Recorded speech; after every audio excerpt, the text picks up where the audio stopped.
Vamos a ver, a hablar con la gran Dami, ¿qué tal? ¿Qué tal, Dami? Dylan, Angelina, ¿qué tal, Adriana? Todo lo que haga presente, ¿no? Julio, Aitor, ahí está, me manda tigre, dice por acá. Claro, mándame tigres, capibaras. Pero en realidad en el live lo que yo siempre pido es que compartan, que den corazón, que participen. Los regalos son dinero y dinero Dios ya me bendijo. Así que, bebés, el día de hoy van a compartir su atención. Eso es lo que me tienen que dar en esta ocasión. No me dones, dame atención, dame participación, dame comentarios, dame todo lo necesario para llevar la clase a cabo de la mejor manera. Ahí está una rosa, me envía. Me das, ¿cómo que? Ok, ok. ¡Ay, qué fue! ¿De dónde salió esa imagen? Profe, lo vi en su live, pues.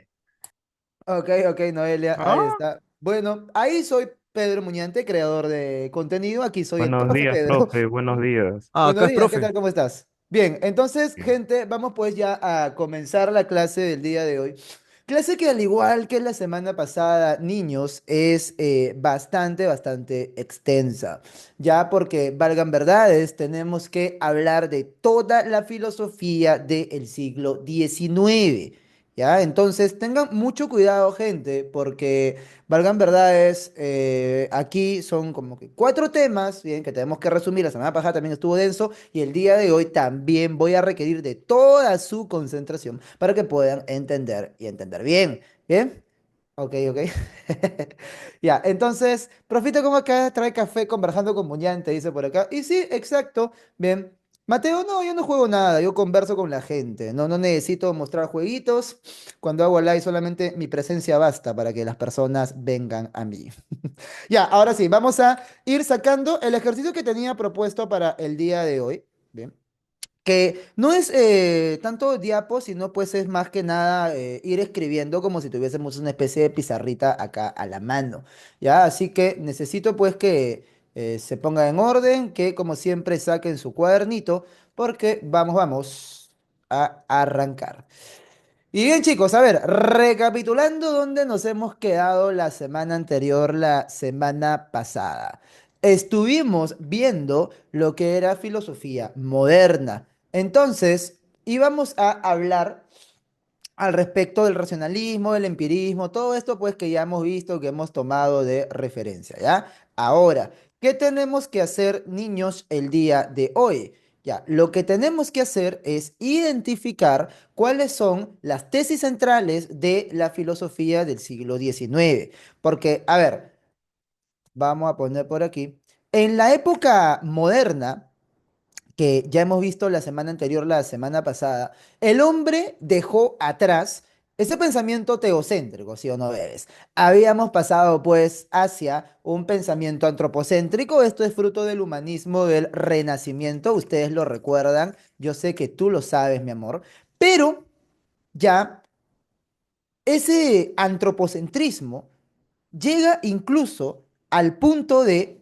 convertirse otra vez en una especie de teología. ¿Qué quiero decir con esto? Que el antropocentrismo se convierte otra vez en una especie de teología, que el ser humano tiene tanta confianza en las capacidades racionales del hombre que va a hacer de la razón prácticamente un nuevo Dios. Entonces, ahí justamente es donde surge la filosofía hegeliana. El mundo cambia, ¿ya? Porque habíamos quedado la semana pasada en la época de la Ilustración. Y ya como ustedes saben, como ustedes recuerdan, la Ilustración es en el siglo XVIII, ¿ya? O sea, los años 1700. El día de hoy tenemos Noelia, el siglo XIX, o sea, los años 1800, ¿ya? Y esto de aquí, ¿bien?,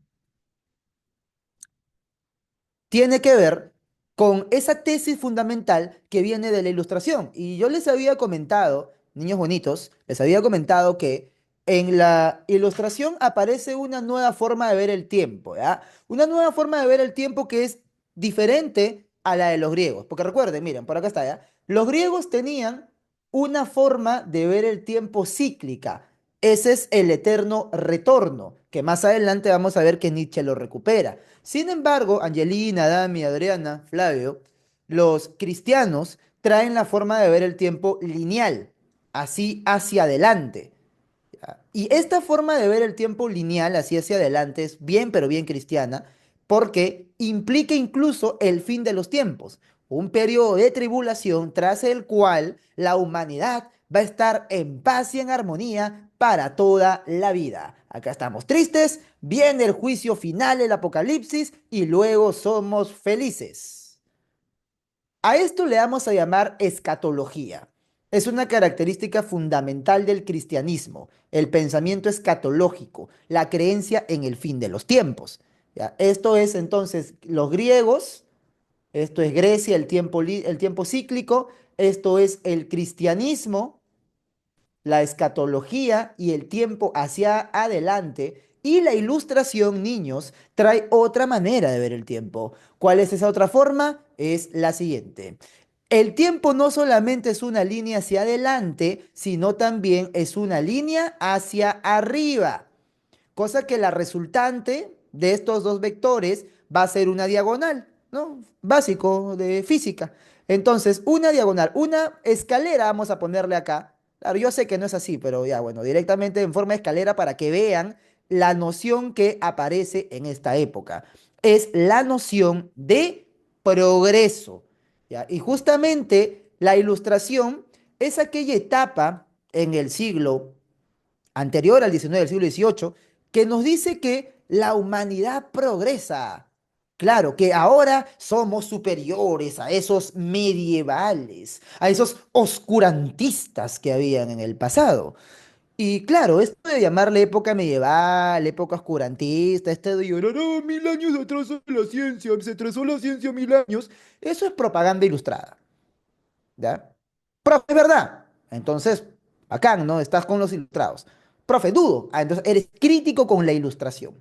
Porque también se puede ser crítico con la ilustración, ¿ah? Por si acaso, no es que los ilustrados tengan la verdad absoluta, o no es que su dogma sea, pues, el válido para todos, ¿no? Entonces, pero esa visión viene de la ilustración, que el tiempo es una línea hacia adelante, pero también hacia arriba. O sea, vamos mejorando. Lo que es moderno es mejor a lo antiguo. A siempre va a ser superior a B. Es más moderno, es más reciente, por lo tanto es mejor. Ya, ese pensamiento de que algo es más reciente, es más moderno, por lo tanto es superior, viene de la ilustración. Ese es el pensamiento del progreso.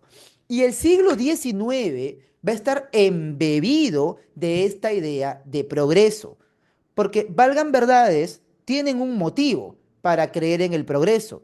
Y es que, gracias a la aplicación del conocimiento científico, ahora tenemos máquinas que hacen el trabajo que antes hacían 100 personas con una sola persona y su máquina. O lo que antes se hacía en 100 horas, ahora se hace en 4 o 5 horas. Bebes. Chat.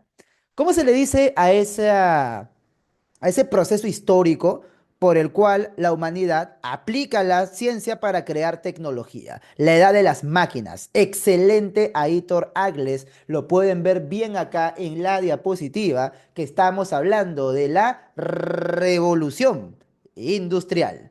Ahí está, pues. Muy bien. Salud. ¿Ah? Es yogur, por si acaso, ¿ya? Es blanco, es espeso, es Es blanco yogur, espeso, por si ok. acaso. De vainilla, de ¿Ah? vainilla. ¿Ah? No, Noelia, no es vino, yo soy profesor en este momento, ¿no? Es otro momento, en la noche ya es otra cosa. Hoy no, será yogur, dice, ¿no? Claro, sí, efectivamente, es blanco, es espeso también y es dulce. Muy bien, muy bien. Excelente. Bien, yogur con ron me dice por acá. Ya, ok, está grabadito, dice por esa Noelia. Muy bien, muy bien. Entonces, bebés. Tenemos a la revolución industrial. El salud era porque estaba contento de que me habían pues sacado la respuesta adecuada, la respuesta correcta, ¿bien? Estaba contento por eso. Y sí, justamente chicos, pues hay un marcado proceso histórico que ustedes llaman pues la revolución industrial y que justamente va a tener ciertas posiciones al respecto. Algunos van a ser optimistas con esto, otros van a ser pesimistas con esto, en fin, van a haber resultados de todo tipo. Vamos a comenzar entonces con el más fácil de interpretar, que es lo que dicen los positivistas, ¿ya? Entonces, recuerden chicos también que en esta filosofía del siglo XIX, el paradigma técnico-industrial de Europa, bien, hace pues que esta idea de que el hombre progresa gracias a la razón tenga su auge.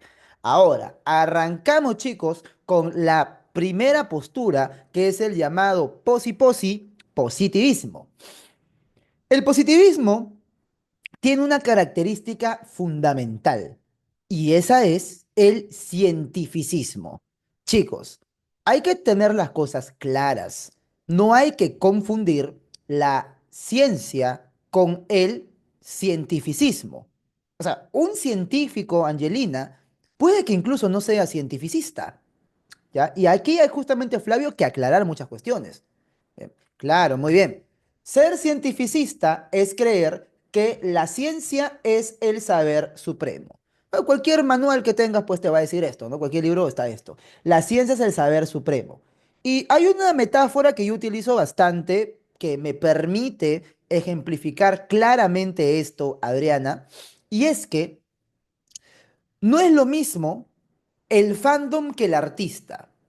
A veces el fandom pone al artista como si fuera un dios, ¿no? Es como, por ejemplo, ¿no? No es lo mismo Cristiano Ronaldo que los fans del bicho. O sea, yo personalmente, ¿no? Respeto bastante, ¿verdad? Porque Cristiano Ronaldo tiene una gran disciplina, me parece un gran atleta, un excelente deportista, muy disciplinado, es un cyborg ese hombre, pues tiene, ¿no? Gran fuerza de voluntad, motivación, ¿bien? Pero una cosa es Cristiano Ronaldo, que yo lo puedo respetar, y otra cosa son los fan tóxicos del bicho. No, ponte, ¿no? Si yo le pregunto a Cristiano Ronaldo, oye, brother, ¿tú te has equivocado alguna vez? Sí, me voy a decir probablemente sí, creo que acá lo pude haber hecho mejor, ¿no? Que esto que, aunque sea un poco creído, pero igual no me dice, no, sí, acá pude mejorar, ¿no? Pero si yo le pregunto a un fan de Cristiano Ronaldo, ¿él alguna vez se ha equivocado? No, no, él es perfecto. No, no, seguramente eres Messi Lover, penal para Argentina. O también con los Messi Lover al revés, ¿no? Messi, que si es un tipo más humilde, me va a decir, sí, brother, yo me equivoco, ¿no? Pero no, no, no, él es perfecto, él es perfecto, él es Dios, él es Dios, él es Dios. Bien. Entonces, ahí tienes, pues. Una cosa son los BTS y otra cosa son las ARMYs. ¿Ya? Las armies de la ciencia son los cientificistas, ¿ya? Ahí te la dejo, ¿no? Entonces, el científico puede que incluso no sea cientificista, porque el científico acepta que la ciencia es un saber falible y perfectible, pero en cambio el cientificista, Adriana, cree que la ciencia lo es todo, que la única fuente de la verdad es la ciencia. ¿Ya? Y esa postura, que muchos tienen incluso hasta el día de hoy, porque esto ya es cercano a nuestra época, esta postura viene del positivismo, ¿ok? Viene del positivismo. Ya. Entonces tengan cuidado con eso. Ahora, la ciencia, gente, en gran medida es un saber empíricamente contrastable. O sea, que se basa en pruebas, evidencias empíricas para sustentar aquello que dice. Se basa en la observación, en la experimentación. Entonces, ahí tenemos que el marco nociológico, DAMI, es el empirismo, pues. El marco nociológico del positivismo es el empirismo, porque acá dice que solo se conoce lo que nos brinda la experiencia, ¿no? Ya hemos visto la semana pasada empirismo y ya lo conocemos, ¿no? Entonces, los positivistas continúan con el proyecto empirista, ya, la experiencia, los sentidos. Muy bien. Ahora, los positivistas, como ven esto de la revolución industrial, la ciencia aplicada para la creación de máquinas, todo esto, creen mucho en el progreso, pues, ¿ya? Creen bastante en el progreso. ¿Y cómo se da el progreso? Se da gracias a la ciencia, ¿ya? Y justamente la ciencia nos sirve para conocer el mundo, la realidad física. Pero todo aquello que no sea físico, pues va a quedar de lado. Por eso es que vemos un marcado rechazo a la metafísica, ¿ya? Un marcado rechazo a la metafísica. Porque si solamente creemos en lo que nos dicen los sentidos, porque somos empiristas, entonces, pues lo que no se capta con los sentidos el alma, Dios, todo eso, entonces pues no lo vamos a poder conocer, ¿no? Por eso es que rechazamos la metafísica. Muy bien. Entonces, ahí tenemos ya, ahora sí, al principal representante del positivismo, que es nuestro querido y gran amigo Augusto Comte. ¿Ya? Tenemos acá entonces Augusto Comte, ahí están, ahí lo pueden mirar, míralo, obsérvalo.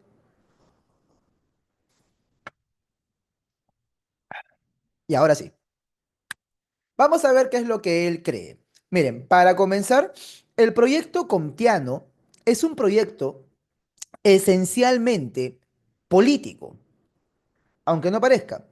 Porque él lo que va a querer es reformar la sociedad por medio de la ciencia. ¿A qué me refiero con eso, Angelina? Me refiero a que probablemente ustedes también hayan pensado en que cuando queremos solucionar un problema técnico, por ejemplo, yo quiero hacer un medicamento, ¿no? Quiero hacer que a la persona le baje la temperatura, le quite la fiebre.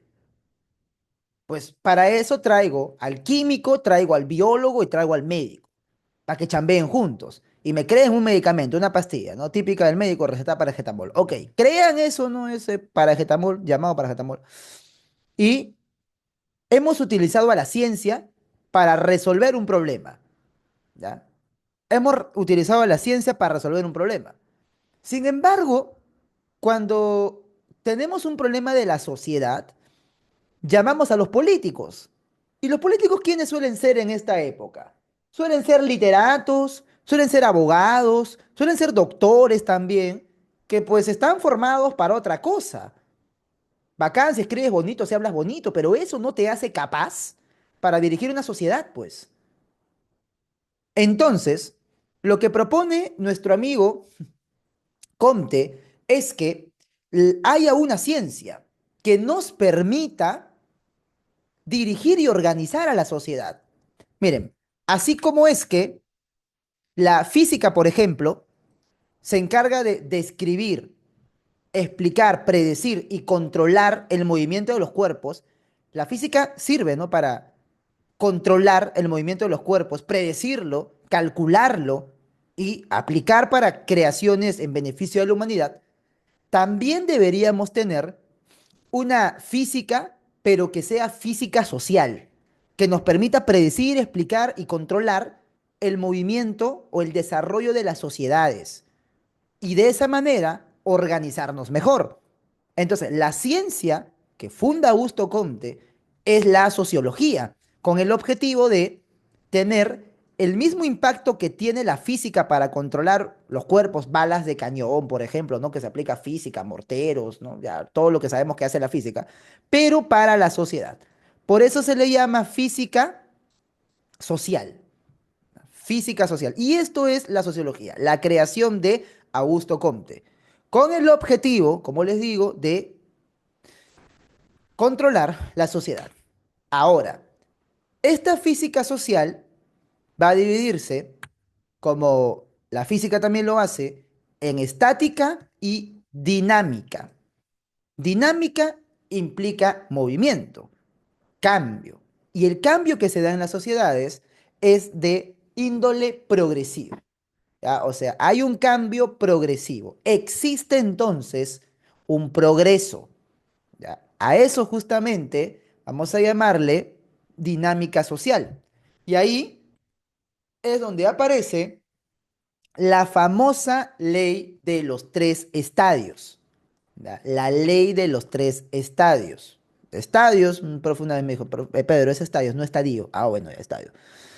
Entonces, descubre que las sociedades modernas han pasado por tres etapas. No solamente las sociedades modernas, por si acaso, no solamente las sociedades modernas, sino también el ser humano.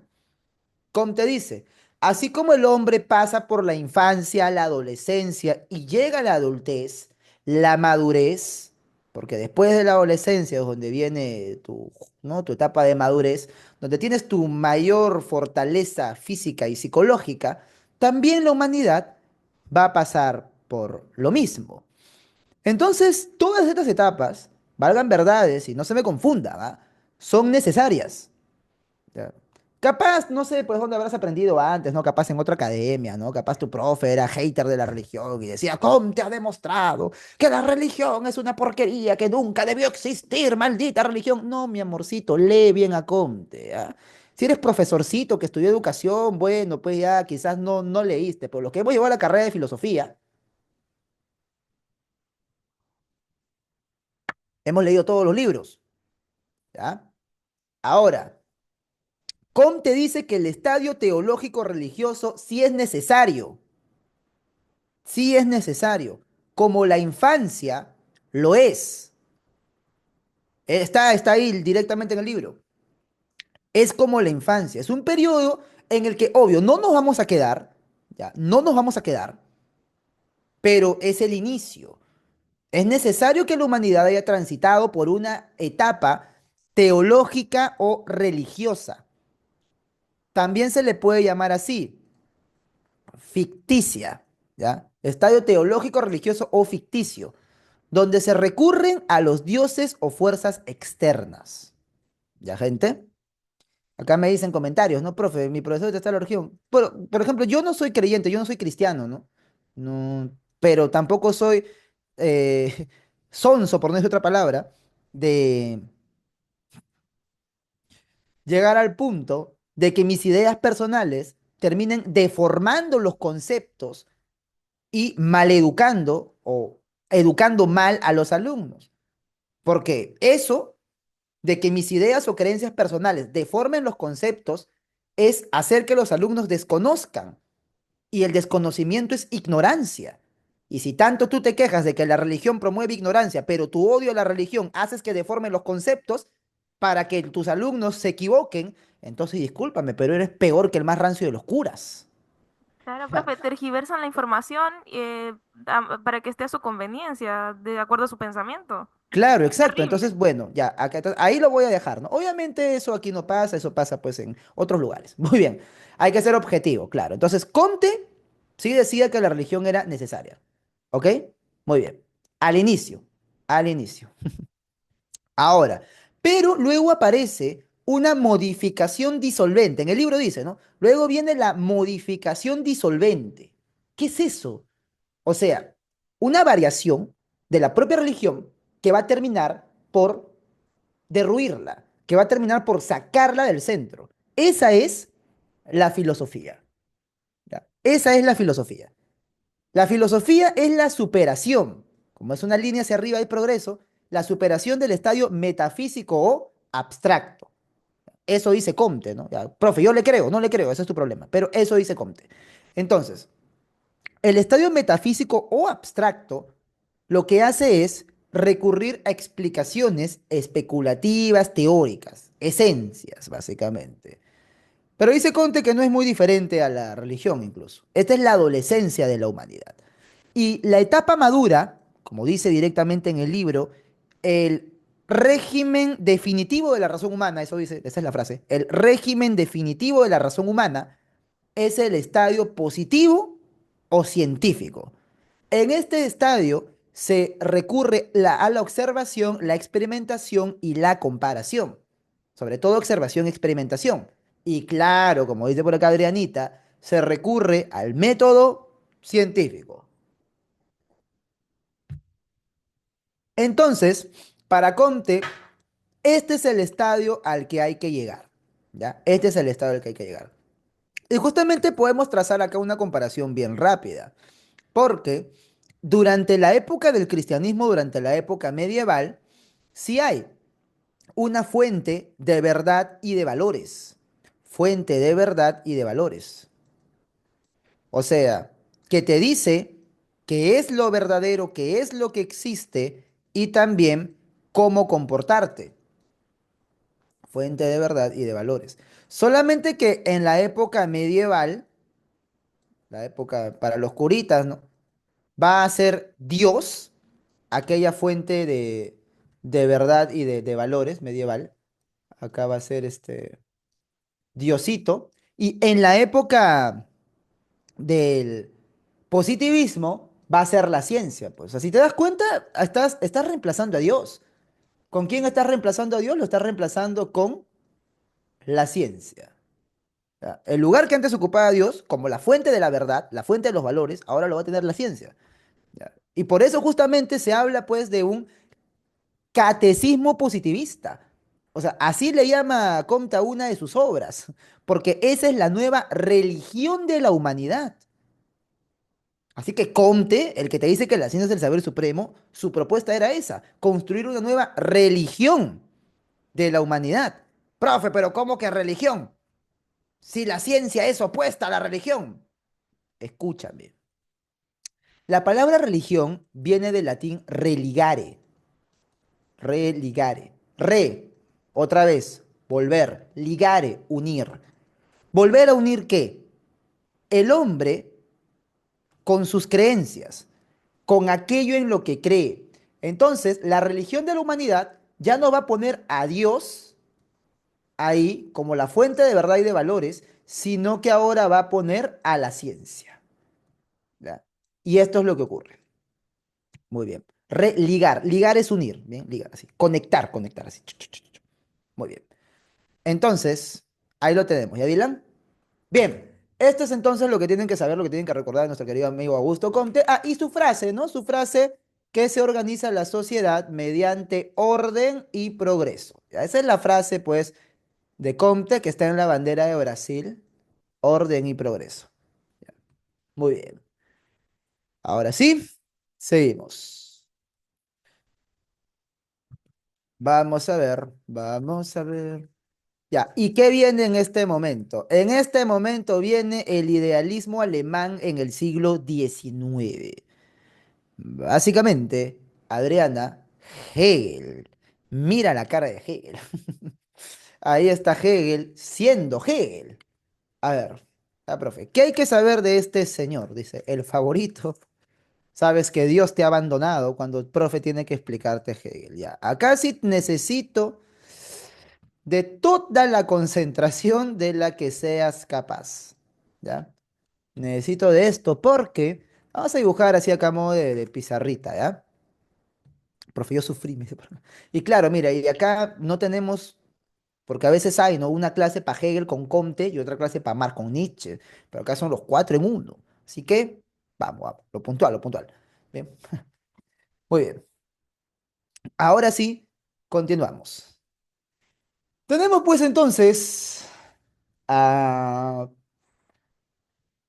el ser humano, ¿ya? Vamos a partir del ser humano, ¿ya? Vamos a partir de lo más conocido.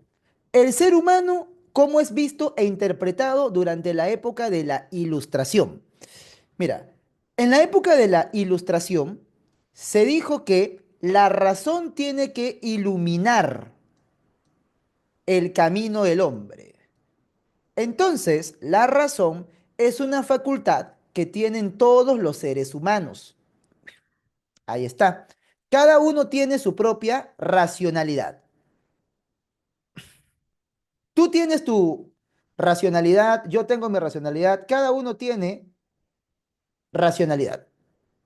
Entonces, en esto confían mucho los ilustrados. Sin embargo, en el romanticismo tenemos una visión no tan analítica como sí lo tiene la ilustración, sino tenemos una visión más holística, o sea, más integradora, menos ligada a lo que es la división y más ligada a lo que es la unión.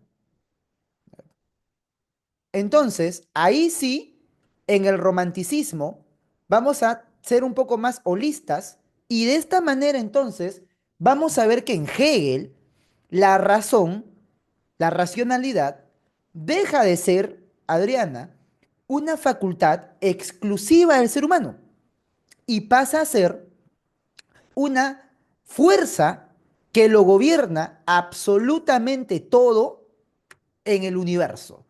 La racionalidad deja de ser simplemente algo que está en el hombre y pasa a ser una fuerza fundamental del cosmos.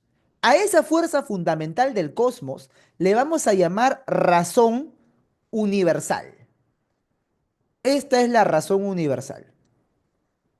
También, ¿cómo se le dice? también se le dice idea absoluta, razón universal o también la llamada idea absoluta. Ya, ahora escuchen bien. Para Hegel, de esta razón universal o idea absoluta, sale todo lo que existe. Sale tu propia razón particular. De acá salen los árboles que están por ahí cerca a tu casa, en el Parque Loquito más cercano a tu casa. Bien, ahí está. Salen también las estrellas, por ejemplo, las estrellas. Las galaxias también salen de acá. Todo lo que sale, ¿no? Tu vacante, el árbol de donde va a salir el papel en el que van a imprimir tu vacante. Ahí está. Claro, las estrellas, las galaxias, todo, absolutamente todo, sale de acá de la razón universal. Bien. Claro, exacto, como un creador. Bien. Entonces, justamente acá hay una categoría que tenemos que recordar. Esto es clase de disciplinas filosóficas. Miren, todos los entes son cosas que existen de manera particular. Ente uno, ente 2, ¿no? Mi líquido blanco y espeso es un ente, el yogur es un ente. ¿Sí? Mi micrófono también es un ente. Yo soy un ente. El recuerdo que tienes de tu ex también es un ente. Entonces, existen múltiples entes, ¿sí o no? Y al conjunto de todos los entes le llamamos realidad. La sumatoria de todos los entes recibe el nombre de realidad. Ya chicos, aquí van a tener que responder ustedes. ¿Cómo se llama aquello que le da existencia a todos los entes? El fundamento de toda la realidad. Esto en filosofía recibe un nombre. El fundamento de todos los entes, el fundamento de la realidad, tiene un nombre. ¿Qué nombre? Ya, ok, ok. Esa es la disciplina que lo estudia Dylan. O sea, que estás a un paso, a un milímetro, empuja, exacto. Empujaste la pelota y gol. El ser, pues. El ser. Entonces, recuerden, ¿ah? El ser, en general en filosofía, es lo que le da existencia a todos los entes. El fundamento, el ser es el fundamento de la realidad. Entonces, para Hegel, el fundamento de la realidad es la razón universal, la idea absoluta. Ahí está. Ahora, para los cristianos, que ya hemos visto en su momento, para los cristianos, para Agustín de Hipona, ¿quién es el ser? ¿Quién es el fundamento de toda la realidad? Para los cristianos. Ahí está muy bien, Julio, claro. Dios. Exacto. Diosito. Para los cristianos, Dios es el fundamento de la realidad. Para Hegel es la razón universal. Para Hegel es la razón universal. ¿Ok? Ahí está. La idea absoluta, si quieres decirle. Y le preguntan, Hegel, ¿estás hablando de Dios? Y Hegel dice que sí, pero no. O sea, no es el Dios cristiano, no es Yahvé, pero, ok, si lo quieres comprender así, normal, ¿no? Si lo quieres comprender así, normal. No es Yahvé, no es YHWH. Bien. Ujú, exacto, José Rodrigo, claro. Muy bien. Por eso es que no es Dios, pues, porque Dios sí va a tener ciertos atributos, ¿no? En cambio, en la razón universal es una abstracción plena. No es un ser autoconsciente. No es que la razón universal, o al menos al inicio del sistema, no es que sepa que está ahí presente. Simplemente es una fuerza que lo gobierna absolutamente todo. ¿Ya? Esa fuerza que lo gobierna todo en el universo es racional. Y a eso le llamamos razón universal. Entonces, todo es expresión de esta razón universal. Mi micrófono es expresión de la razón universal. El lápiz este es expresión de la razón, todo es expresión de la razón universal.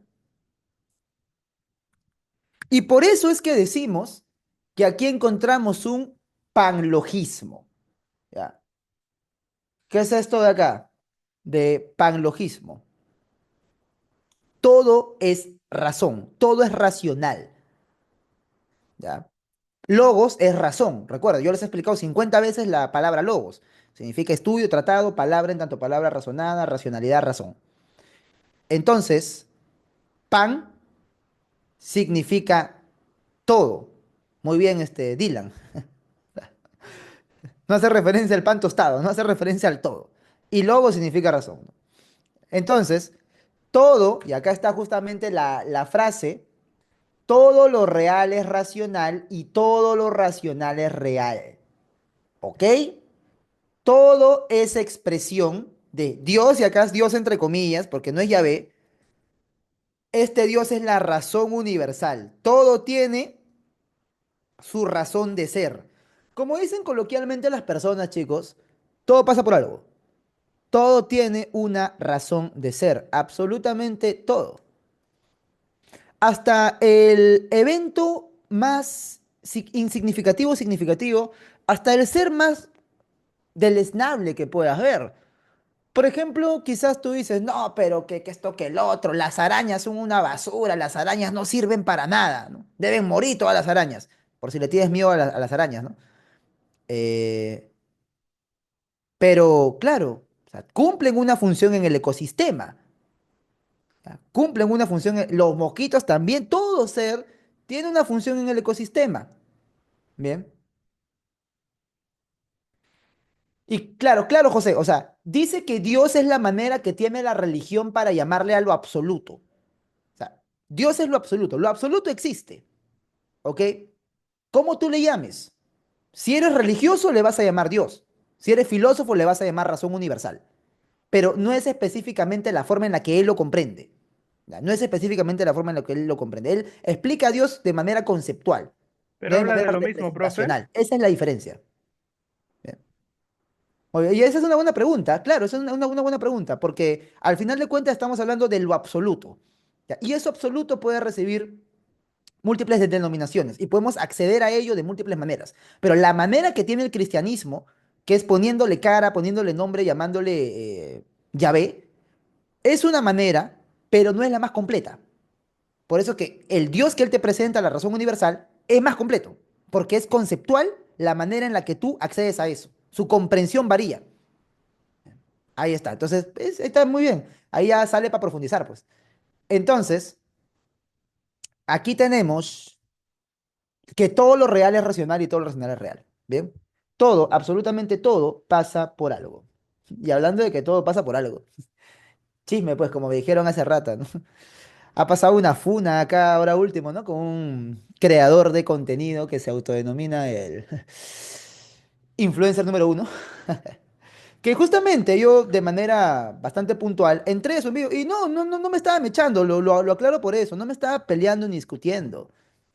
Yo le estaba eh, explicando por qué habían pasado las cosas. Ya, le estaba diciendo, mira, brother, tú siempre juzgabas a las personas por cuestiones morales, ¿no? Que no, este hizo esto, algo, ¿cómo es posible que hagan algo malo? Y cuando tú juzgas a la gente desde una perspectiva moral, te van a juzgar también desde una perspectiva moral. Por eso yo en mi en vivo yo no juzgo moralmente, yo juzgo desde la eficiencia, eso sí. Pero yo no hago juicio moral, ¿no? Yo no soy juez. Entonces le digo, mira, ¿no? Israel, porque Israel dice, mira Israel, le digo, por esto ha pasado, ¿no? Ha pasado por esto, por esto, por esto, por esto, ¿no? Y tienes que ver, ¿no? ¿Qué mensaje? Yo estaba dando un mensaje en ese momento a la gente, gente, ¿qué podemos aprender de esto, ¿no? Y que todo pasa por algo, que quizás era su momento de aprender las cosas, que quizás era su momento de saber también que hay personas que son más fuertes que tú. Yo le dije directamente, quizás tu público, que son chibolos de 17, 18, no van a tener la capacidad que sí tiene uno que está en quinto año en San Marcos para, ¡pum!, reaccionar, analizar y decirte las cosas directamente. Hay que tener cuidado. Moraleja, no creas que porque hay gente que te respeta, que te quiere, que esto, que el otro, que te rodea, ya eres intocable, ya eres invulnerable. Siempre va a haber alguien más fuerte que tú. Entonces, ojalá espero, ¿no? Que al chico Israel, porque bueno, más allá de que lo quieras o no lo quieras, bien, es un ser humano, ¿no? Entonces, todos tienen que aprender y pues todos aprendemos, ¿no? Todos estamos en esta vida para aprender. todo pasa por algo, ¿no? Entonces, en buena onda se lo dije, pues, bro, mira, yo creo esto, ¿no? El pata me dice, no, ya, no, chévere, muñante, no, bacán, más bien gracias, ¿no? Por decirme, ¿no? Cómo son las cosas. Bien. Muy bien, muy bien. Ahí está. Entonces, bueno, ese era el ejemplo, ¿no? Ahí está. Pues aconsejando, ¿no? Y eso que es mayor que yo, ¿ah? Porque él ya tiene 30. Muy bien. Ok, entonces vamos a ver ahí de seguir hablando, ¿no? Todo pasa por algo, gente. Todo, absolutamente todo pasa por algo. Si no maduras antes, maduras después. La vida te va a seguir enseñando hasta que aprendas. Muy bien, vamos a ver. Ahora. Seguimos entonces hablando ahora sí de esto que es, y voy a sacarlo en una diapo aparte, ¿ya? Porque no quiero utilizar esta parte. Ya. Voy a sacarlo acá en una diapo aparte, duplicar diapositiva, ya, para hablar respecto de la dialéctica y de explicarles por qué no estoy de acuerdo con decir que es la negación de la negación. Bien. Ya, de ahí chismean, pues ya, si no están enterados de ahí, pues ya, José, ya, de ahí, ya. ¿Qué pasó? Ya, te cuento en dos patadas. Dijo que la gente podía entrar libremente a San Marcos cuando, bueno, pues había ciertas restricciones, entonces, eh, es como que la gente se molestó con él, los sanmarquinos se molestaron con él, porque las verbenas son para nosotros, pues, son para la gente que ya ingresamos. Sea, y yo sé, legalmente, dijo, no, pero legalmente ya. Sí, legalmente. Pero una cosa es lo legal, otra cosa son las costumbres, pues. Y el sanmarquino respeta mucho sus costumbres. La costumbre es que puedes traer a uno, a dos, pero no dar una invitación libre para que cualquier random que no conoce a nadie adentro entre. Y a veces cuando se rompe esa costumbre, a la gente le duele, pues, porque como que la verbena es para el que se ganó el derecho a estar en San Marcos. Y por eso, más que nada, fue el hate y por eso que la comunidad universitaria, no preuniversitaria, universitaria, se molestó, pues bien. Claro, muy bien. Ese fue el problema. Ahora sí, ya fue. Ahora ya que esté bien o mal, ya es otra cosa. Ya, ok. Listo, muy bien. Ya, se acabó. Ahora, vamos a hablar de la dialéctica. Ya, vamos a hablar de la dialéctica, ya. No quiero hablar más de ese tema. Ya, ok. ¿Qué es la dialéctica, chicos? A ver, miren. Muchos dicen tesis, antítesis, síntesis. O sea, sí está bien, pero no solamente es eso, ¿ya? No solamente es eso. Ahora, ¿qué implica entonces la dialéctica? Miren, esta razón universal de Hegel va cambiando, ¿ya? ¿Ok? Va desarrollándose, se va desplegando. Y la forma que tiene de desplegarse es la forma dialéctica. Por eso decimos que la dialéctica es la forma del movimiento perpetuo, porque todo está siempre cambiando, como decía un pensador de la época griega. ¿Quién decía todo cambia, todo fluye? Forma del movimiento perpetuo. ¿Quién decía todo cambia, todo fluye? Época de los griegos. Heráclito, José Rodrigo. Exacto, Heráclito. Muy bien. Forma del movimiento perpetuo. Entonces, aquí hay tres pasos fundamentales para seguir. El del fuego, claro, muy bien, el del fuego. El primer paso es la llamada tesis o idea en sí. La llamada tesis o afirmación. Gente, de toda afirmación puede venir su contrario. A ver, un ejemplo de esto de aquí. Por ejemplo, ¿no? Ahora que va a haber migración venezolana masiva. ¿Ya? Ahora que va a haber migración, no, boliviana, perdón, porque venezolana ya hubo, ¿no? Ya, bueno, acá tenemos incluso, ¿no? A una compañera que es de por allá. Pero ahora a Bolivia también se le ha dado por imprimir billetes, por regalar dinero, por destruir su economía. A Bolivia también se le ha dado por seguir el camino de Cuba, por ejemplo. También, ¿no? Y muchos decían, no, en Perú hay que replicar el modelo boliviano. Hay que hacer como Bolivia, que regalan el gas, regalan plata, regalan todo. Mm, bueno, ahí está el desenlace. Claro, eso decía una candidata de las elecciones pasadas, Adriana. Fíjate quién era la candidatita y en qué partido está ahora.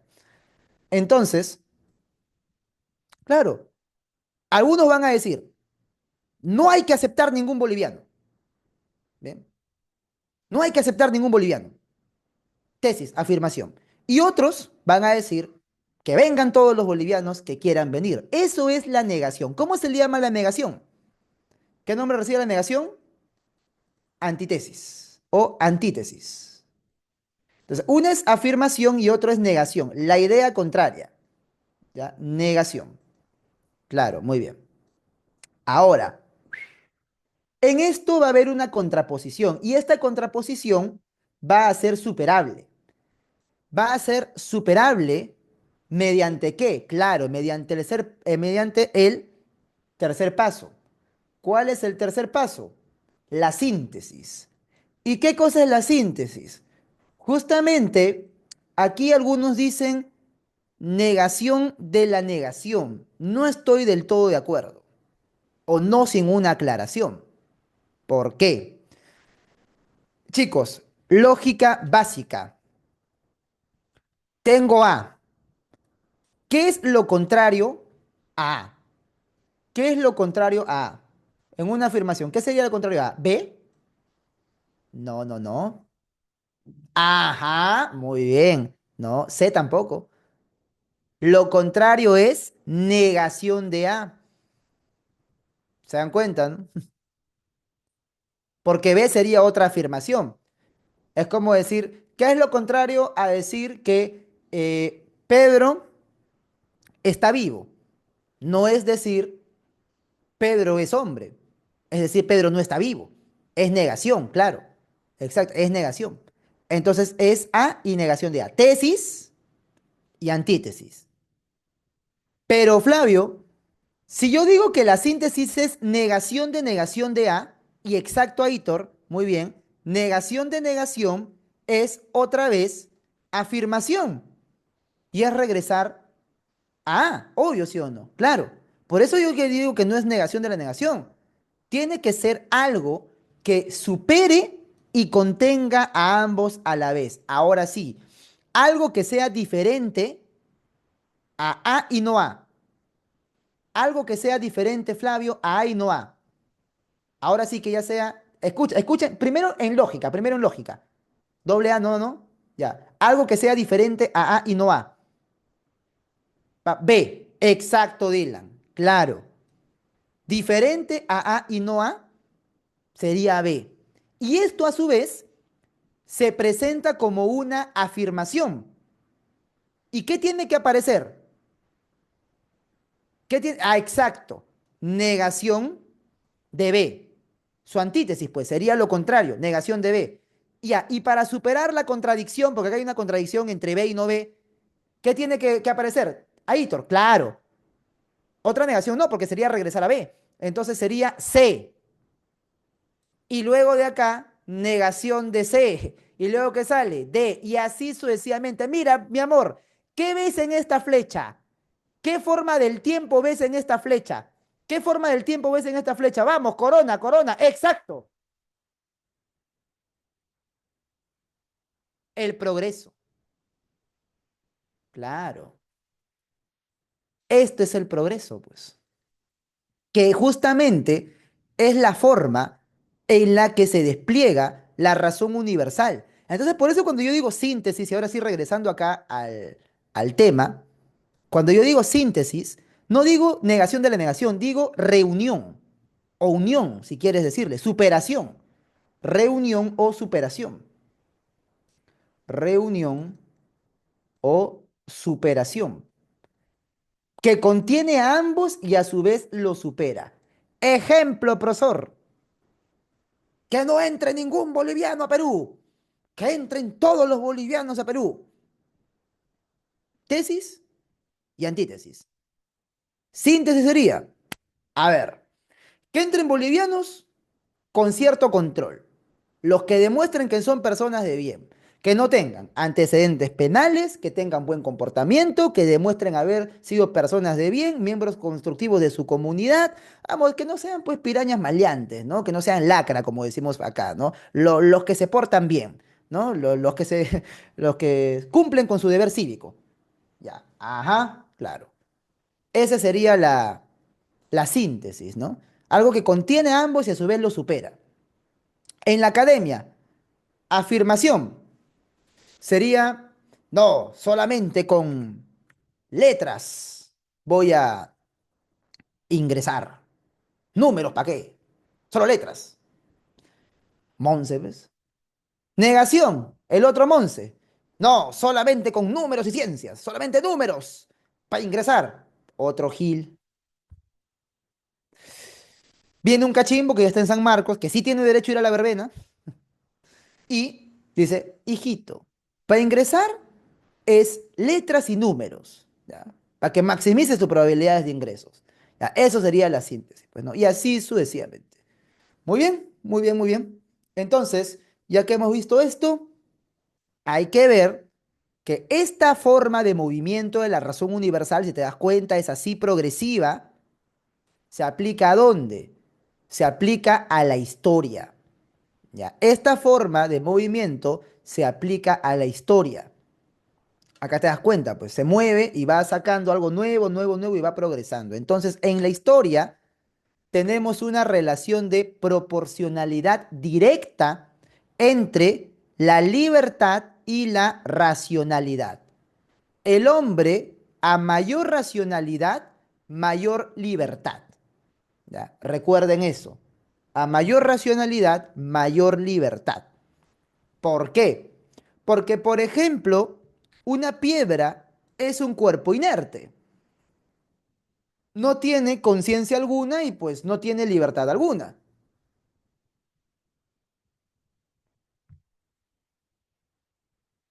Un hombre primitivo tiene algo más de racionalidad, pero va a ser incluso más esclavo de sus pasiones que otra cosa. Bien. Mucho cuidado con eso. Un hombre primitivo va a ser esclavo de sus pasiones porque no es del todo racional y por lo tanto no es del todo libre.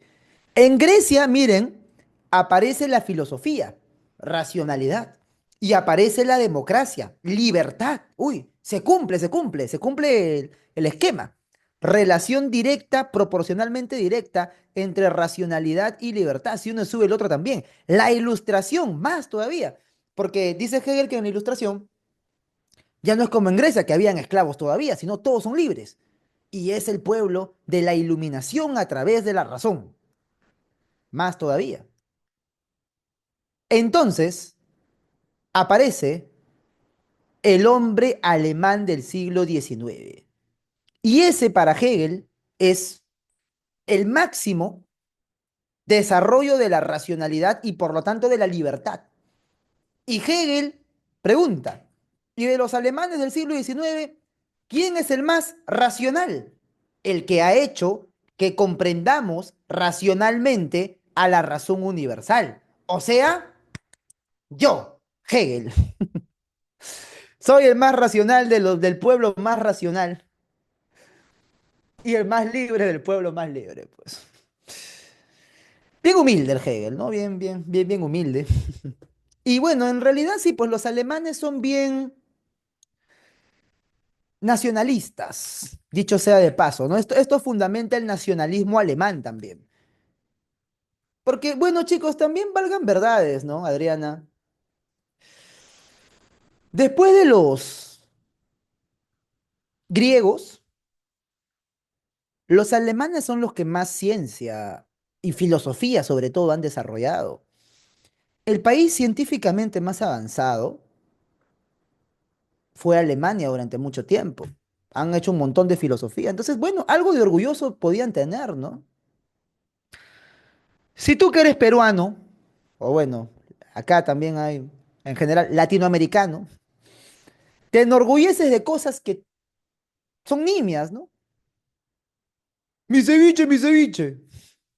Machu Picchu, que no lo hizo el Perú, lo hizo el Tahuantinsuyo, que es otro imperio, por si acaso. El Machu Picchu no lo hizo Perú, Perú es a partir del virreinato y la república. Tahuantinsuyo es otra organización que, bueno, ya pasó, ¿no? Y que somos herederos, sí. Acá hay una compañera de... también, pues, también, mira, mira, da mi parte del cariño es fastidiarnos, pues, ¿ya? En Perú si alguien te fastidia es porque tiene cariño. Mis playas caribeñas. Ustedes no han hecho esas playas. Ahí se la dejo, ¿no? Estoy claro, claro. El ceviche, pues comida, ¿no? En cambio, los alemanes, ¿de qué se sienten orgullosos? De su ciencia, que sí han hecho ellos. Y no es que sean superiores, ¿no? Sino es que, vamos, o sea, tienen motivos, ¿no? Y no es que nosotros seamos inferiores, pero tenemos que partir de eso, de la aceptación de que hay cosas que tenemos que mejorar, pues, y de dejarle el chauvinismo barato al lado. Creo, ¿no? Claro, creo. Por ejemplo, el Perú, ¿de qué se siente orgulloso? A mi juicio, de su estabilidad monetaria. Que por eso tienen que venir los bolivianos ahora a estar acá, de nuestra estabilidad monetaria. Yo creo que en fiestas patrias, en vez de sacar esos tanques viejos que tienen de la Unión Soviética que todavía siguen ahí, deberíamos sacar, Dami, a Julio Velarde, carajo. Ahí, en un anda. Yo cargo el anda, en procesión a Julio Velarde. Ahí está. Porque de eso sí podemos estar orgullosos, de nuestra estabilidad monetaria. Y bueno, los alemanes estaban orgullosos de lo que estaban, ¿no? Y justamente había un alemán que era bastante orgulloso de ser alemán. Excelente meme, Aitor. Y cuyo cuadro ves acá pintado. ¿Sabían que quería ser pintor, sí o no? Que era el pintor austriaco del bigote chistoso. Esta firma, ¿a quién le pertenece esta firma? Bueno, ahí te lo dejo, ¿ya? Ahí te lo dejo, ¿ya? Bueno, en fin, no lo noté, OPG. Y tenía talento, dice. El Pinque Mussolini. Bien, entonces, bueno, ahí está. Esto es en Europa. Ahí está, ¿no? El Reichstag alemán. Bien. Bueno, ya, pero eso ya son comentarios del nacionalismo alemán, que es una característica, lo digo, del idealismo alemán del siglo XIX, pues, ¿no? Nacionalista, ¿eh? Pero quería explicarlo al final. Suponen que el Estado alemán es garante de la libertad y que debe imperar en Europa. Bueno, por eso lo creían, ¿no? Por eso lo creían, ¿no? Ya te expliqué por qué. De manera subliminal no te puse ahí una imagen que... plot twist al final de la clase. Muy bien, ahora sí. Ya sabemos que nuestro querido y gran amigo Hegel creía que el mundo era un conjunto de procesos, ¿ok? Creía que todo se desarrollaba de forma dialéctica. Ya, ahora, vamos a ver que Marx va a beber de las aguas de Hegel. Marx, Karl Marx, sí, Marx y todo lo que sabemos de Marx. Marx. Es un hegeliano, pero un hegeliano crítico de Hegel. A eso le llaman hegelianismo de izquierda, porque hay hegelianismo de derecha y hegelianismo de izquierda. Entonces, Marx pertenece al ala crítica de Hegel. Justamente Marx dice que Hegel está bien, había visto bien la forma en la que el mundo se mueve. ¿Cómo se mueve el mundo? De manera dialéctica, progresiva. ¿Hay progreso? Claro que hay progreso. Sin embargo, la pregunta es, ¿qué es lo que progresa? A poner por acá. Esta es la visión histórica de Marx. Bien. Para Hegel, para Hegel, lo que progresa es la razón universal. Para Hegel, lo que progresa es la razón universal. Ahí está. La idea absoluta. Por eso es que a Hegel le llamamos pues idealismo, porque para él todo sale de una fuerza racional, de algo metafísico. En cambio, Marx no. Marx cree que lo único existente en el mundo es la materia. Por eso le llamamos materialismo. Claro, por eso Hegel pues es parte del idealismo alemán. Idea, no todo sale de la idea absoluta, todo es de la racionalidad. En cambio, para Marx, no, para Marx lo único real es la materia. Y es la materia infinita la que se desarrolla. Todo se basa en condiciones materiales de existencia, todo es material, pero eso es lo que le critica, porque lo que le sigue el juego a Hegel es que la historia se mueve de forma dialéctica, ¿ya? Y es progresiva. Historia dialéctica y también progresiva. Hay un progreso. ¿Bien? Mucho cuidado. Claro, para Marx lo que prima, si se dan cuenta, es la realidad material. Toda la realidad es materia. Todo es materia.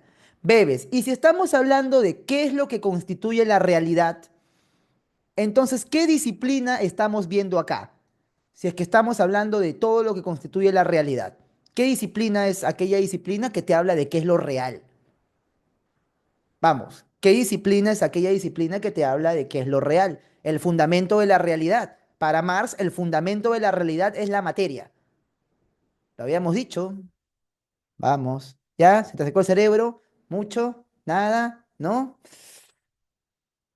Ujú. Excelente, Aitor. Muy bien. Claro que sí. Tenemos entonces a la llamada ontología.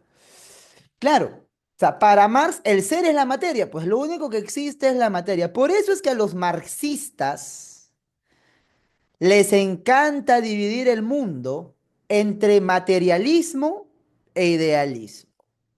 Esa división, esa idea de que el problema cardinal de la filosofía es la distinción entre materialismo e idealismo, eso es una versión marxista de la ontología. Profe, pero a mí me dijeron, a mí me dijo mi profesor que así es la filosofía, que la filosofía tiene como problema fundamental distinguir entre materialismo e idealismo. ¿Que no te dijeron que eso era la versión del marxismo, que era una de las tantas versiones de la filosofía que hay? No, me dijeron que esa era la verdad. Ah, bueno, pero brother, si te dijeron que esa era la verdad, te adoctrinaron, ¿pero qué quieres que te diga? Es como que yo te diga que la filosofía es sierva de la teología.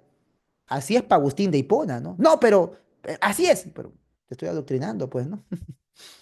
Muy bien, entonces, lo digo porque esto es lo que dicen, pues, el 90% de los casos, ¿no? Entonces, ahí tienes. La filosofía marxista es materialista. Considera que todo lo real es material. Se acabó. Ahora, profe, ¿qué más hay que saber?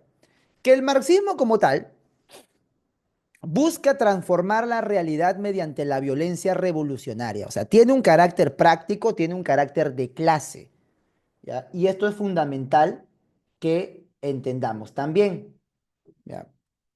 Busca transformar la realidad mediante la violencia revolucionaria. Marx dice en la 11ª tesis sobre Feuerbach, que obviamente he leído, que los filósofos se han dedicado solamente a interpretar el mundo, cuando de lo que realmente se trata es de transformarlo. O sea, el marxista está convencido que él tiene que ser un agente transformador de la realidad social. ¿Mediante qué? Mediante la violencia revolucionaria, pues. Crear una nueva sociedad. ¿Y qué nuevo tipo de sociedad vamos a crear? El comunismo, el socialismo. La ciencia de la revolución, José Rodrigo. Madre. Qué locazo.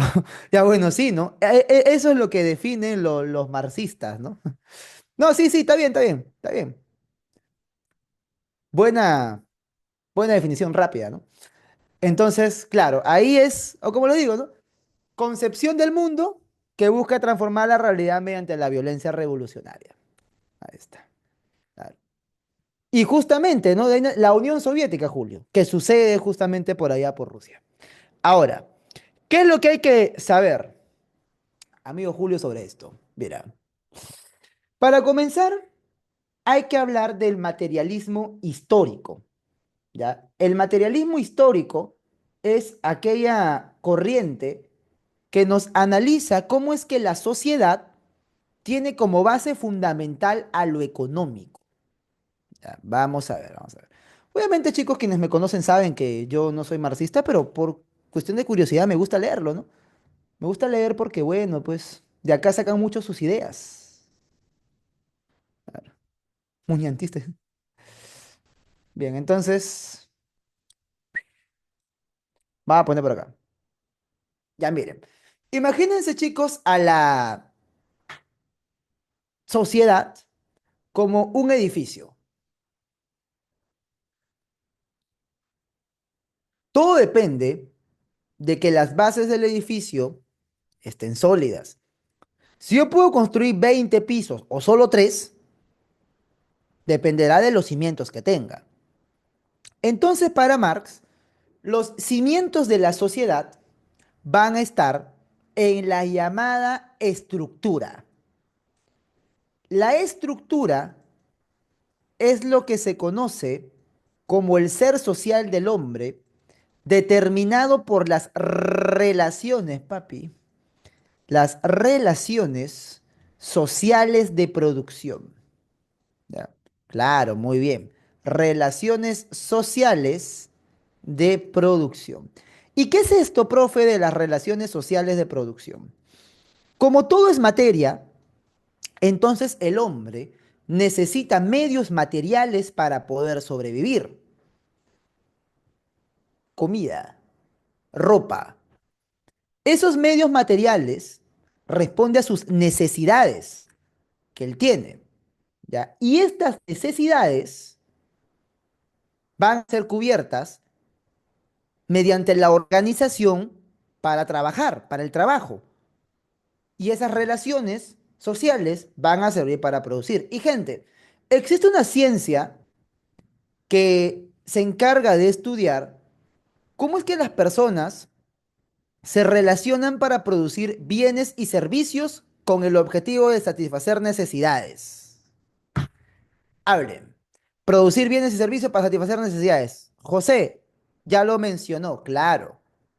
La economía, pues. Exacto.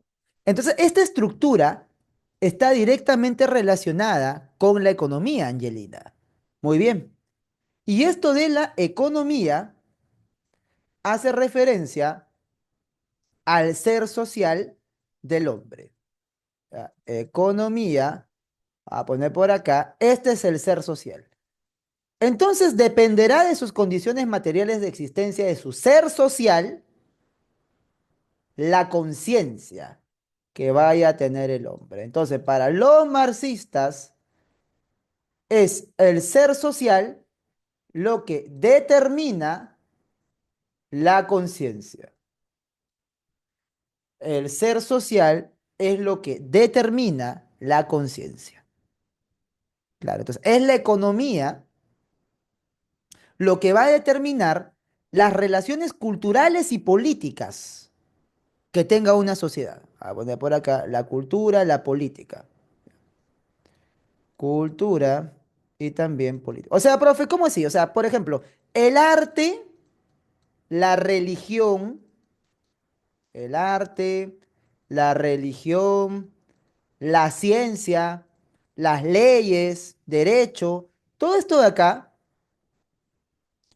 va a responder a qué organización tenemos. Claro, también, ¿no? Sí, también. Las leyes van a responder a qué organización nosotros tenemos. ¿Qué organización económica? ¿Quién controla los medios de producción ahí? Entonces, para el marxismo, todo depende de quién controle los medios de producción. ¿Ya? Mucho cuidado con esto. Y la religión, dice Marx, pues que es el opio del pueblo, ¿no? Es como que una especie de analgésico que adormece del dolor que nos causa el estar oprimidos. Porque justamente en Marx aparece esto de la lucha de clases.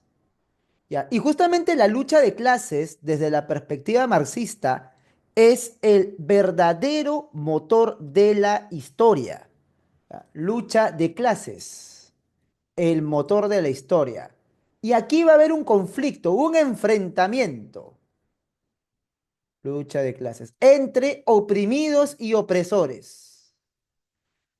¿Y quiénes son esos oprimidos y opresores? Pues vamos a ver que depende de el momento de la historia donde nosotros nos encontremos, porque para Marx también existe un progreso. Y la primera etapa donde hay lucha de clases es en el esclavismo. En el esclavismo teníamos al oprimido, voy a poner por acá, versus el opresor. ¿El oprimido quién es? El esclavo. Y el opresor es el amo. Oprimido entonces esclavo, opresor versus amo. ¿Ok? ¿Qué más, profe? Aparte de esto tenemos el feudalismo. ¿Qué dice el feudalismo? Ya, en el feudalismo tenemos a lo siguiente. Tenemos al siervo versus el señor feudal. El siervo versus el señor feudal. Claro, ya, y eso viene después, pues, Julio. Eso lo explico en un rato. ¿Por qué? ¿Por qué pasa así? ¿Bien? ¿Sí? ¿Se ve que comparto? ¿Sí? Ya. Y en el capitalismo, va a aparecer otra relación, que es el de el proletario. Proletario es aquel que solamente posee su propia prole, sus propios hijos, que acá suelen ser los obreros de las fábricas, versus el burgués, el malo, el empresario maldito, hambriador del pueblo. Bueno, o así dicen los marxistas, pues, ¿no? Eso creen ellos. Pero el diablo, ¿no? A ver, voy a dejar de compartir y volver, ¿ya? A ver. Esto de acá no va a durar para siempre, dicen los marxistas. ¿Por qué no va a durar para siempre? Porque va a venir una etapa en la historia de la humanidad donde vamos a acabar con ese sufrimiento. Y el acabar con ese sufrimiento va a venir por parte de la revolución. Ya, ahí está. ¿Ya? ¿Qué es una hamburguesa aquí? Ok, ok, ya. Entonces va a aparecer la revolución. Y cuando hagamos la revolución, ya vamos a llegar al comunismo. Se acaba todo. Acá está la revolución, ya, por si acaso. Ya llegamos a dónde? Al comunismo. Primero socialismo, luego comunismo, ya, por si acaso. Muy bien. Ahí está. Ahora sí, ya aparece José. Muy bien, muy bien. Ahí está. Sí, sí, gracias, chévere. Ya, entonces ahí tenemos el oprimido versus el opresor. Y claro, ¿y para qué la revolución, bebes? ¿Ah? ¿Para qué sirve la revolución? La revolución sirve para tomar los medios de producción, pues. Y de esa manera acabar con la propiedad privada, que es el origen de todos los males. Capaz cuando estabas en el colegio por allá, veías a Chávez. Expropiese, expropiese, expropiese. Bueno, eso justamente es acabar con la propiedad privada, pues. Y ahí tenemos. Ese es el objetivo de la revolución socialista, comunista. Primero socialista, luego va a llegar al comunismo, supuestamente, ¿no? Y ahí ya entonces se acabará la opresión, fruto del capitalismo, y aparecerá la dictadura del proletariado. Claro, ahí está. Bueno, ya no sé, juzguen ustedes si les gusta o no les gusta, ¿no? Pero eso es lo que propone Marx. Ya, Pedro, ahora sí. ¿Qué más? Último concepto de Marx. ¿Qué es la plusvalía? ¿Ya? ¿Qué es la plusvalía? A ver, yo sé que algunos dicen, bien, que es trabajo no remunerado, pero en el sentido de horas extra, ¿ya? Y acá sí, bien, y acá sí, cuidado, mucho cuidado, porque plusvalía no es necesariamente, no es solo horas extra. O sea, sí es trabajo no remunerado, pero ¿por qué le dice no remunerado? Mucho cuidado. A ver. eh, Claro, sí, sí, justamente se relaciona a esto, pues, se relaciona la filosofía de Marx con su forma de ver la economía. Pero cuidado con este concepto, gente. ¿Por qué? Porque algunos dicen, ah, ya, si es que si mi trabajo es 8 horas y me pagan es normal, pero si ya trabajo 9, entonces ya es 1 hora de plusvalía. No, no, no, no, no, no funciona así. Así tú trabajes tus 8 horas exactas, igual hay plusvalía. ¿Por qué? Miren, porque para Marx lo que ocurre es que tú vas a desquitar, a producir el valor de tu salario en menos horas de las que están en tu contrato. No, tampoco es el tiempo de transporte. A ver, vamos a poner un ejemplo rápido, es que pucha, ya estoy volando con el tiempo, pero rápido nomás. Un polo, ¿ya? Por ejemplo, ponemos un polo. Un polo hecho acá en Gamarra, ¿ya? Ok. Un polo hecho en Gamarra, ¿ya? La tela de ese polo, pues es el fantasma polo, ¿ya? La tela de ese polo, ¿cuánto creen que vale, gente? Un polo en Ripley Saga, pues, no sé, está a 60, 80 soles, ¿no? En promedio. Bien, claro. La tela, ¿cuánto valdrá? Exacto, ya ustedes más o menos saben, ¿no? Ya ponte que sean solamente, no, pues solamente la tela, ya. En el hueco dice por acá. Bueno, no, pues estoy hablando, pues no, claro. Un sol en el metro, profe, dice, claro, un sol en el metro, dice por acá José Rodrigo, ya. Que sean 3 metros de tela, no sé, para un polo grande, que valga 5, exagerando 5 soles. Tu mano de obra que le des al trabajador 2 soles por polo remallado. Que salga 100 al día, 200 soles al día, ya, está ganando. Ok. 2 soles por polo remallado. Ok. Aparte de esto, otros gastos, ¿no? La luz, el alquiler del local donde se hace el polo, el pago del banco a la maquinaria, otros costos de producción. Ya, ok. Ponte que sea 10 de marketing de la empresa, todo eso, administrativo, 3 soles más. Y acá hay 5, 15, 20. Te costó hacer 20 soles. Te costó hacerlo 20 soles el polo. Todo, todo, ya puesto en tienda hasta con el costo del voucher que sale cuando compras. Imagínate, ¿no? Imagínate, es un ejemplo nada más. Ok. Este polo se vendió a 80 soles. ¿Ya? Es un ejemplo, Adriana. Este polo se vendió a 80 soles.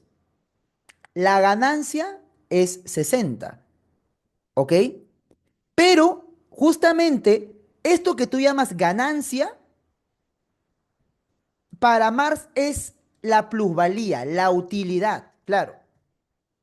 Va para el empresario. Como dice por acá, el valor añadido, pues. Claro, es el valor añadido, el plusvalor, el aumento del valor en un activo, exacto.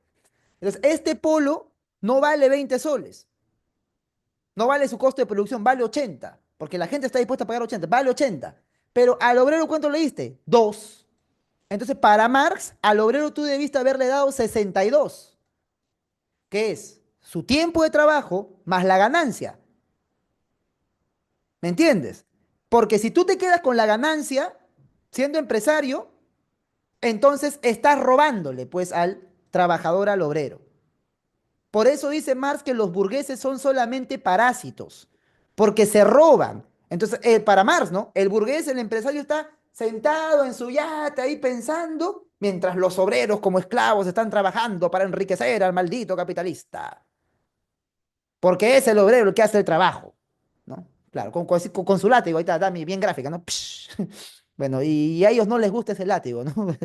No es ese látigo que a algunos les da, es del que duele. Entonces, ahí tenemos que para Marx la plusvalía es ese trabajo no remunerado y por lo tanto es un robo, profe. Pero el empresario está arriesgando su capital. Si se quiebra la fábrica, si no se vende el polo, el obrero no pierde porque ya cobró. Cállate, pequeño burgués, sin conciencia de clase, traicionero de tu clase social, alienado. Eso te respondería un marxista. Bueno, no sé, ¿están de acuerdo, en contra? Profe, yo quiero tener mi empresa. Ah, entonces yo quiero ser ratero. Eso escucharía Marx, ¿no? Eso escucharía Marx. Bueno, no sé, ya depende de ti, ¿no? Ya depende de ti. Claro, porque si se produce 100 polos al día, sale 200 al día, pues puede trabajar, ¿no? En fin, ahí lo dejo, ¿ya? Ahí lo dejo. Ahí está justamente la revolución comunista y todo esto, cómo pasó, ¿ya? Ahora sí, vamos a hablar de Nietzsche. ¿Ya, chicos? Vamos a hablar de Nietzsche. Ya, ok, ya, esto ya es lo último, ¿ah?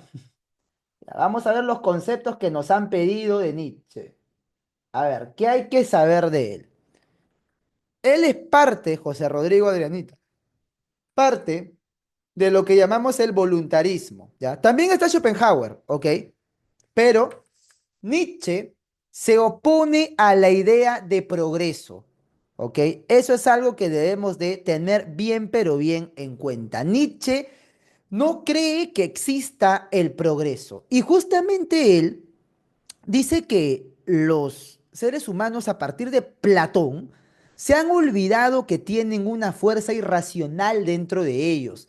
Se han olvidado que todos formamos parte también del llamado espíritu dionisiaco.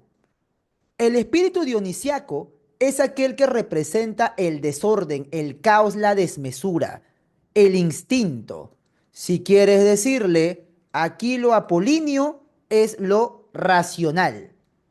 Dioniso, dios del vino, de las orgías, todo eso, ¿no? Bien. Lo apolíneo es racional. Lo dionisiaco es el instinto, la pasión. Lo apolíneo es el orden, es la mesura, el control. Lo dionisiaco, lo quito, es el desorden, el caos, la desmesura, el descontrol. Justamente, dios del vino y todo lo que pasa alrededor del vino, pues. Claro, con un vinito, ¿sí o no? Efectivamente. Claro. Entonces, ahí lo tienes. Para Nietzsche debe haber un equilibrio. El hombre no es solamente apolíneo, pero nos hemos olvidado, ¿no? Ay, no, el que el cristianismo dice, el cuerpo, el instinto, el pecado es sucio. No, eso es hacer cochinadas todavía, porque ven en lo corporal, en lo físico, algo sucio, réprobo, pecaminoso, o diría Platón, irracional. Ahí te lo dejo. Entonces, ¿qué más hay que saber de este señor? Ya miren, aparte de promover que el espíritu dionisiaco hay que exaltarlo, en la filosofía de Nietzsche encontramos que la moral de amos tiene que ser diferenciada de la moral de esclavos también. Ya, esto de acá también es fundamental. ¿Bien? Que se me saque el pueblo para ganar. Entonces, la moral puede ser moral de amos o moral de esclavos, ¿ya? Moral de amos implica la aceptación de la voluntad de poder, el orgullo, la soberbia, y la moral de esclavos es la resignación, la igualdad. ¿Ya? Mucho cuidado con eso. Bien. Moral de amos es ser orgulloso, ser aristocrático en ese sentido de saberse superior y no tener miedo de aceptar que uno tiene un mejor desarrollo que el otro y pues que hay unos que están para mandar y otros para obedecer. Ahora, también tenemos que conocer una frase extremadamente famosa de Nietzsche, que es esto de que Dios ha muerto. ¿Ya? ¿Qué significa la frase de Dios ha muerto? A ver, miren, Dios no deben entenderlo como sinónimo de Yahvé, por si acaso, ¿ah? No es que Dios sea solamente Jehová Yahvé. No, no es que Nietzsche haya dicho Dios ha muerto para decir Dios no existe, Dios no existe. Sí, genio, ya. Ya sabemos ya que probablemente el estatuto ontológico de Yahvé sea negativo. Ya, bacán. Genio eres. Acá Dios representa una metáfora que hace referencia, excelente Julio, a toda fuente de valores y a toda fuente de verdad.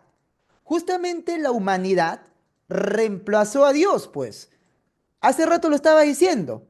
En el positivismo, ¿con qué reemplaza a Dios la humanidad? ¿Con qué reemplaza a la fuente de valores y de verdad en el positivismo? ¿Con qué reemplaza a Dios? ¿La razón? Positivismo, no ilustración, positivismo, la ciencia. Claro, la ciencia. Con Hegel sí, la razón universal, sí. Con Marx, el proletariado.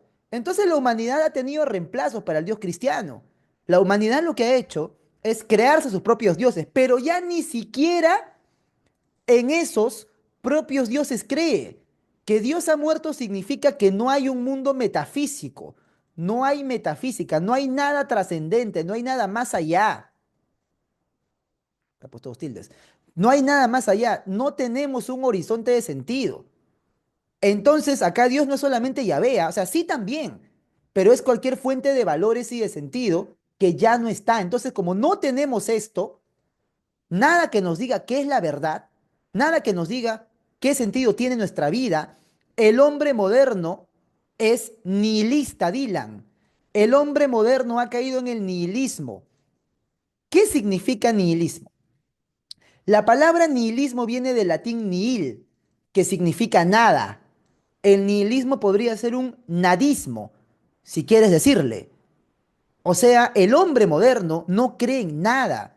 Eso significa que Dios ha muerto, que el hombre moderno vive de un cadáver de sentido de su vida. El hombre moderno es el que grita, mi vida no tiene valor, mi vida no tiene sentido. Ese es el hombre nihilista, el hombre moderno, el que no sabe a dónde va, el que está sin rumbo, el que no tiene un norte, porque ya no tiene Dios. Ni siquiera la ciencia que había reemplazado a Dios es suficiente para darle un sentido a la vida del ser humano. Nada va a tener sentido, pero, claro, justamente se puso de moda, pues claro, rechaza todo lo absoluto. Entonces, hay una esperanza. ¿Qué esperanza? Superar este nihilismo. ¿Cómo vamos a superar este nihilismo? Cuando tengamos otro tipo de humanidad, cuando logremos instaurar nuestros propios valores, cuando logremos esta otra fase de nuestro desarrollo, que es el superhombre, pues. Claro que sí. El superhombre es aquel que supera ese nihilismo. ¿Cómo se hace, Rodrigo, José Rodrigo? ¿Cómo se hace? Creando sus propios valores. El superhombre crea o transmuta sus valores. Le dice que no a la moral de esclavos. El superhombre es aquel que acepta su voluntad de poder. ¿Qué es esto, profe? Voluntad de poder. Esas ganas de querer tener el mando, de querer tener el dominio. Eso de que todos somos iguales. ¿Cuál igualdad? Tú dices de boca para afuera que todos somos iguales, pero cuando vayas al examen de San Marcos, vas a mirar a la gente alrededor a la cara y vas a tener que pensar en ese momento, yo le voy a ganar a todos esos huevones y yo voy a sacar más nota y yo voy a ingresar. Yo voy a estar arriba y ellos van a estar abajo. Eso es lo que tienes que pensar. Y eso es aceptar la voluntad de poder. Es aceptar que sí, no somos igualitarios, que queremos tener el mando, el dominio. Porque, ay, no, que todo es igualdad, todos juntos. Como, eso no existe en la naturaleza. La naturaleza es jerárquica. Eso es la aceptación de la voluntad de poder. Y el amor fati es decirle sí a la vida. No ingresé, ok, pues ya no, acepté las cosas como vengan. Tengo que decirle sí a la vida, aceptación del destino. Ok, me toca que me duela, me terminaron, ya, pues es parte de la vida. Esto me hará más fuerte. Esto será parte de mi desarrollo de personaje. Bien, he perdido 27.000 soles en una mala inversión, ya fue, pues, ¿no? Me hará aprender a invertir mejor la próxima vez, la próxima gano. Entonces, este es el superhombre, el que acepta su voluntad de poder y el que acepta la vida. Ahí está. Claro, desde una forma vitalista, pues, ¿no? Pero imponiéndose a la realidad, Adriana. El estoicismo, dice Nietzsche, agacha la cabeza frente a la realidad. El superhombre conquista y crea su propia realidad. Esa es la diferencia. Habiendo visto esto, saque el material. Muy bien, muy bien. El que tiene miedo a morir que no nazca, dinero, chipete y yaca, bebecita el que te toque o a comerte las patas. Una canción, ¿no? Ok, ok. Bien, muy bien. La versión remix de Tú no metes cabra, ¿no? Comienza con esa frase. El que tiene miedo a morir, que no nazca. Claro. ¿Qué creen? ¿Qué crees que pongo cuando salgo del gimnasio, no? A manejar a toda velocidad. Ok, bien, entonces, ya, ahí está. Seguimos, seguimos. Ya, espérense, voy a abrir el material, ya voy a compartirlo, voy a compartirlo. Ya, en un rato les paso la diapositiva, háganle recordar al tutor, se las paso a la hora del almuerzo, que ahorita tengo que ir apurado al otro salón. Sin embargo, igual tengo que resolver su material con ustedes. Voy a buscar acá el chat de el gran Richard para abrirlo. Espérate, déjame que lo estoy abriendo. Bien, está. Bien. Me estoy metiendo al archivo. Al archivo. Ya, entonces la uno, a ver, espérate, déjame compartirlo. Filosofía del siglo XIX, pues, ¿no? Ya, ahí está. Sumar. Ya tiene ya todas las claves, ya. Bueno, vamos a ver entonces de avanzar con esto, ¿ya? ¿Dónde está mi chat? Confío en que me enviará el PPT, dice acá el Piero. Sí, sí, sí, solamente que me hacen acordar, ¿ya? A ver, ya. Uno será pues dedazo, ¿ya? Dedazo, dedazo. Que el villano nos paseó, dice por acá. No, no creo que los haya querido pasear, que se ha olvidado seguramente, pues, porque hay tantas cosas que hacer. Ya, dos. 1865, final de la guerra civil. Ya, ok. ¿Cómo interpreta Hegel esto de acá de la guerra? A ver, Hegel, ¿cómo interpretaría el final de una guerra? Recuerda, todo es progreso, ya, todo es progreso. Bien, entonces, ahí tenemos cuál será. Claro, la superación de una contradicción histórica, pues. Recuerda, la dialéctica implica superación. Entonces, de esta va a ser casita. ¿Bien? De esta va a ser casita. Tres. A ver, la política debe basarse en qué. ¿Cuál es la frase por excelencia de Comte? Recuerden, yo les puse ahí en la pizarra, en la diapositiva, les puse orden y progreso. Claro, muy bien. El orden y el progreso. Cuatro, amor. Ya, a ver, Comte fue cofundador del positivismo, aunque sostuvo que el conocimiento humano evoluciona a través de tres estadios progresivos. Ya, pues a ver, a ver, a ver. A través de seres sobrenaturales, teológico. Explicaciones por conceptos abstractos. Esto será metafísico o filosófico. Y de las leyes científicas va a ser estadio metafísico positivo. Meta. Muy bien. Y enano entonces. Ok. Ahora, ¿qué más me dice? ¿Verdadero o falso por acá? Según el positivismo, la mejor manera de abordar los problemas sociales es recurriendo a la especulación metafísica y filosófica. No, falso, nada que ver, eso es falso, es la ciencia lo que tienes que buscar. Dos, Augusto Conte sostenía que los problemas sociales deben analizarse científicamente. Claro, para eso, ¿qué ciencia crea? Para analizar los problemas políticos, para dirigir al conjunto de la humanidad. ¿Qué ciencia crea Comte? A ver, Socialismo ¿recuerdas? o científico, no, ¿Qué ciencia socialismo. crea Comte? Comte inventa una ciencia que estudia las sociedades. Ya lo dije, ¿ah? Ya te regalé. Ah, ya, muy bien. Claro, ahora sí, ya. Ah, cuidado, ¿ah? Sociología. Muy bien, chicos, muy bien, muy bien. Entonces, la 3 pues acá está, ¿sí o no? La recopilación, evidencia en el método positivista en la sociología. Ya, pues está, pues, sociología, la ciencia de nuestro querido y gran amigo Augusto Comte. Tenían que saberlo. Ya, avión, avión, avión. 6. Ya, pues bebes, acá dice, ¿no?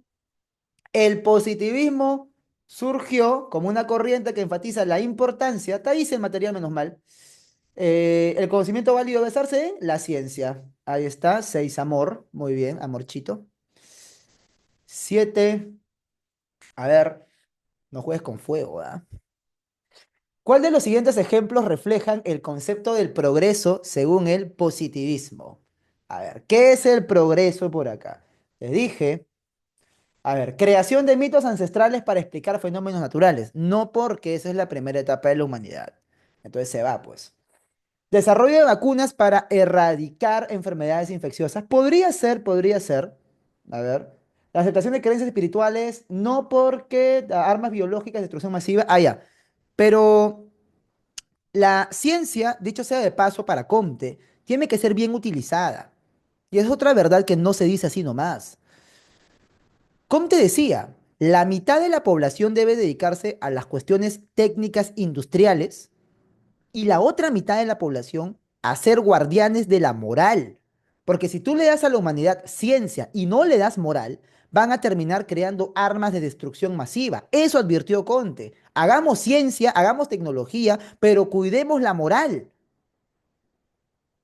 Lamentablemente, no le escucharon la segunda parte. Solamente escucharon ciencia y tecnología y terminamos creando armas químicas en la Primera Guerra y armas atómicas en la Segunda. Cuidado con eso. Claro, es que ¿sabes qué, Angelina? Como te decía, que la mitad que debía dedicarse a la producción industrial somos los de cromosoma XY. Y la otra mitad que tiene el talento para ser guardianes de la moral, para educar a la población, para que se comporten de manera adecuada y no creen cosas malas, no hagan guerras, no asesinen, son los que tienen cromosoma XX. Ese talento tienen de ser guardianes de la moral. Ahí, ahí se los dejo, ¿no? Pero bueno, bueno, bueno. Podríamos ver que no necesariamente puede ser por sexo, sino también podría ser simplemente algo que respetar, ¿no? Bien.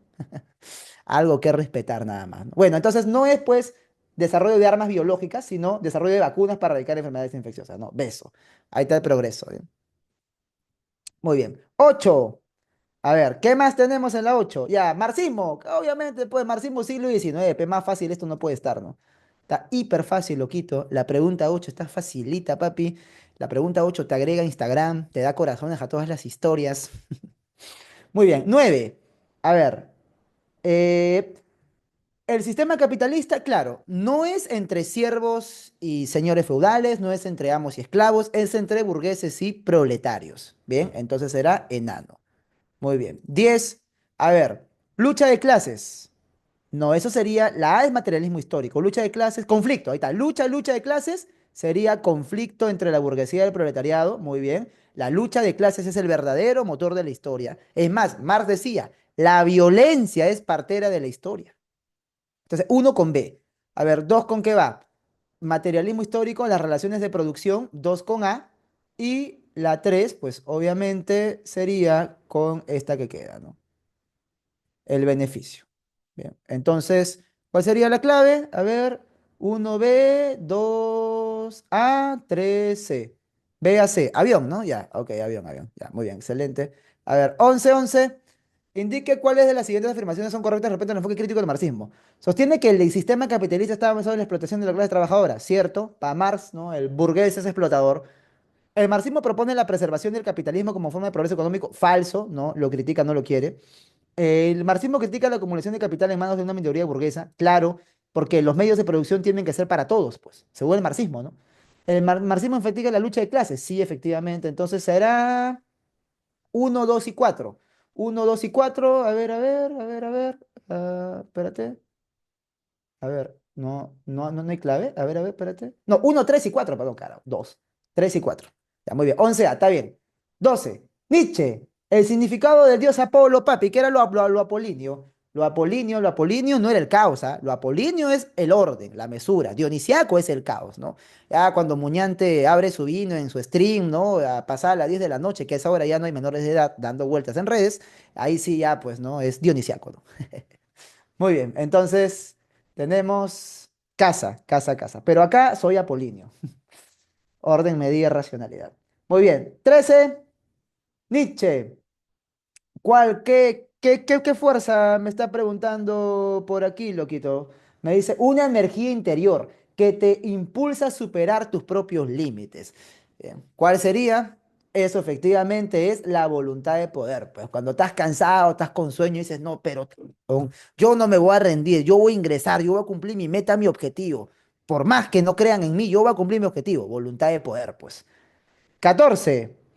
¿Quién es el que crea sus propios valores? Se convierte en el sentido de la tierra, la superación de la humanidad. ¿Quién es ese? Claro. Será el superhombre, pues. Muy bien. Y acá sí hacemos relaciones para irnos. Ahí está. Vamos, loquito. Superhombre, ¿con qué va? Dice el individuo que supera los valores tradicionales para crear nuevos ideales. Pues claro, uno con C. ¿Qué más? Dos, voluntad de poder. ¿Qué es la voluntad de poder? Es la fuerza motriz que impulsa al ser humano a ir más allá de sus limitaciones. Exacto. Claro, ¿para qué hacerlo bien si puedes hacerlo excelente? Y también tenemos el eterno retorno, que es justamente el ciclo infinito de la existencia. Les dije que para Nietzsche todo es un ciclo, todo lo que comienza termina y hay que estar feliz. de que lo que haya comenzado haya terminado, porque a su vez eso implica un nuevo comienzo. Y así como todo empieza, como todo acaba, esta clase también llega a su final. La clave es casa. Ha sido como siempre un gusto dictarles. Nos vemos la próxima semana. Se me cuidan. Muchas gracias y hasta pronto. Chao. ¡No!